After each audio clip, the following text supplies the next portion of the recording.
Hello, and welcome to As Built, the podcast from Graphic Machine about architecture firms, buildings, and how both get built. I am your co-host, Patience Jones. With me is Brian Jones, your other co-host. Thank you for joining us. Today's episode is another in our Tech Stack series. This one is image assets. Real barn burner there. So much scandal, both sides of the argument. There's none of that. It is, however, really important. It's super important. Yeah. And we've talked a lot about the podcast.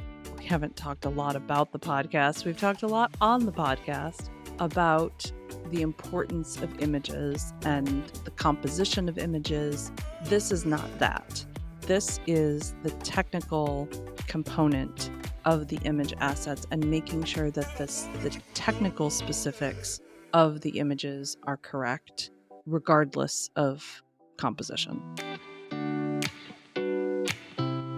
So, what do we have to say about these technical specifications? So, starting from the beginning with taking a photograph or taking a video, making a video, there are certain things about that process that have to be taken into account in order to make sure you end up with a result that's usable for what you're trying to do. Absolutely. I mean, one of the things that are true is that photography and videography, up until recently, were pretty unchanged. You took photographs in a largely horizontal format for buildings, sometimes with a few vertical shots, depending on the particular subject matter in hand.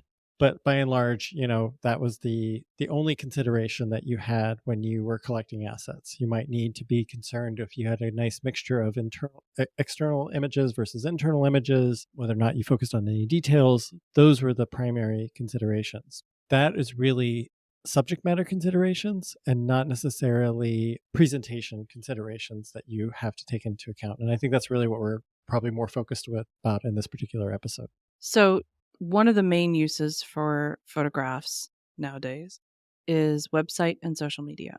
Website, depending on how your site is designed, you might have a lot of different options for the photos. But it's really important to know what those are and to know if your photos will work on the website. If they are horizontal, will they work if they're vertical? Will they work if they're square? That's super important. For social media, each social media platform has its own image specifications. Yes. So, for example, Instagram, you can have a square photo, you can have a vertical photo that is of a very specific proportion, or you can have a horizontal photo that is of a very specific proportion. And you can try to jam a photo in that doesn't fit those proportions, but Instagram may not show it correctly. It may crop in a really unfortunate place. It's not going to look like what you thought it was going to look like. So you could take, if when you're shooting, you take a photo that you're like, oh, this is the most magnificent photo and it shows everything from the ceilings to the floor molding. That's great. If you want to use it on Instagram, it has to be the right proportion or you're going to have to crop something off. And you can always crop, but you're not going to end up with what you need. And one of the things that I think that has changed about the way that image assets, their role, is that your relationship with the asset. And I think when a image was on a website or a printed piece of material, you had a very particular kind of relationship with it. But when a person is consuming it, most likely on their mobile device, they have a very different relationship with that image. And so the amount of the screen that your image takes up gives you the maximum amount of time of opportunity to have an impact on your project and what their perception of your project is. And I think that's the thing that has shifted a little bit in why image proportion matters when you're capturing things. Mm-hmm. And the types of images, know your file types, kids. It's important to have JPEGs for social media, for your website.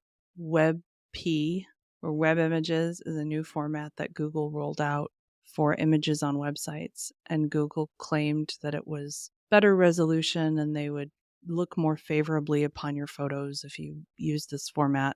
It's not a format that's been adopted by any other platform. So use it, don't use it. But what you want to stay away from, no matter what, are TIFFs. And I'm pleased to say that fewer and fewer firms are trying to use TIFFs on their social media and website, but many still are. TIFFs are the mother lode of image sizes. So if you're thinking about how much space a photo takes up, imagine a JPEG is like a carry-on bag. A TIFF is probably the boxes that represent the first floor of a house. It is ginormous. It has its place for things like renderings, but it is not usable on social media, and many platforms will reject it. And if you try to put TIFFs on your website, the load time of your website will be hours. So don't use TIFFs, convert them to JPEGs. And, I think the beyond the file size implications of what you're just talking about, it's really important to think about the composition that you're sharing. And so historically, there's a very specific composition that's possible for buildings, and they look best in a particular way. And so having a person who can photograph your space that is familiar with how to make the best use of all these different formats is really critical too, because... And that's why it's so important to know what you're going to use the photos for when you talk to the photographer. Because the photographer needs to know, oh, we need photos that will work on Instagram. We need photos that will work on LinkedIn if you're putting them on LinkedIn. We need photos that will work on the website with this design. Because again, you can crop, but so much better if the photo can be taken, getting into the photo everything that you want to have included at the ratio and the size that it needs to be. You will find, I think it's a little bit of a mind shift from the historical perspective that we need to go capture the assets, and then we'll use these assets wherever we need to use them, to we are capturing assets for specific channels. Yep. And that we make sure that when we do a documentation of a project, we're thinking about the different ways it's going to be communicated, and not just here's a bunch of images, let's figure out how we slot them into the platform, which is, I think, historically how the industry's gone about it. Yeah, I think that's right. And, what that means for a contract with a photographer, what that means with a contract with a photographer, I don't know. You may have to work out with the photographer. Okay, you're going to have to take more pictures because we want pictures that can be used individually. If you want to have pictures that can be used, quote unquote, on everything, just know that that output is probably not going to match what you have in your mind's eye about how it should look. And it won't be ideal for print. If you're shooting for print, you can, do pretty much whatever you want. It's very different. It's just completely different. And again, the photographer needs to know that. And I think that's largely why we are faced with this issue right now, is because I think the lineage of how we got here was printed materials, and now we're in a digital space, and people's first impression of your projects is probably from a digital perspective now more than it is in a printed manner. So, just note that and make sure that that becomes part of your calculation.